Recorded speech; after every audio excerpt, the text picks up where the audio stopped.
The business case for gender equity at Southern Cross Care WA is that diversity creates better outcomes, creates better business outcomes, creates better culture outcomes. So for us, it makes absolute sense to have a diverse leadership and management team.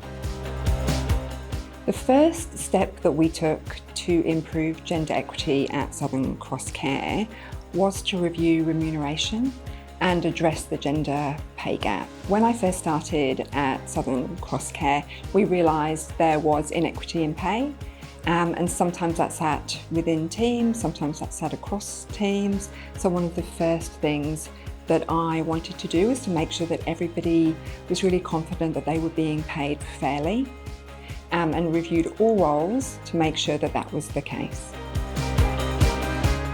The top three actions that I think have had the most impact are firstly the remuneration review, so reviewing everybody's pay, making sure that it's fair, making sure that there's a remuneration framework in place so everyone knows going forward they're going to be paid fairly.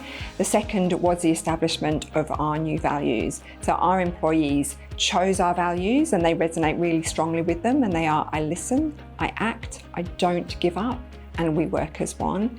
And thirdly was putting in place a number of surveys. So we put in place an organisation-wide engagement survey and made sure we had diversity and inclusion questions really strongly coming across in that survey. We also put in place a D&I survey. So we asked our staff specifically what they wanted to see from a diversity and inclusion perspective and how they were feeling. The action that's had the least impact, it's really been about consistency. So for us, where we've seen the least impact is where we have a leader that's not really engaged in gender equity and not really engaged in diversity and inclusion. So we see the initiatives are rolled out less quickly and there's less engagement with their team members. We're developing all our leaders, but it takes time and people develop at different rates. So that's where there's been the least impact. My key personal learnings are that there's no silver bullet.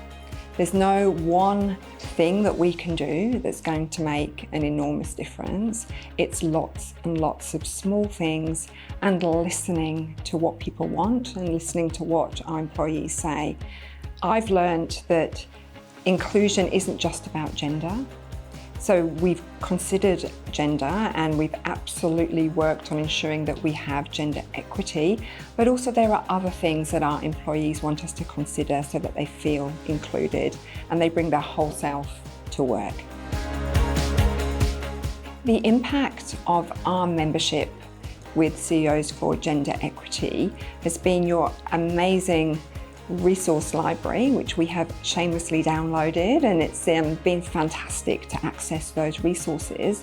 But also it's an incredibly powerful community of like-minded CEOs, and it's fantastic to be able to get together. CEOs have a responsibility to their community.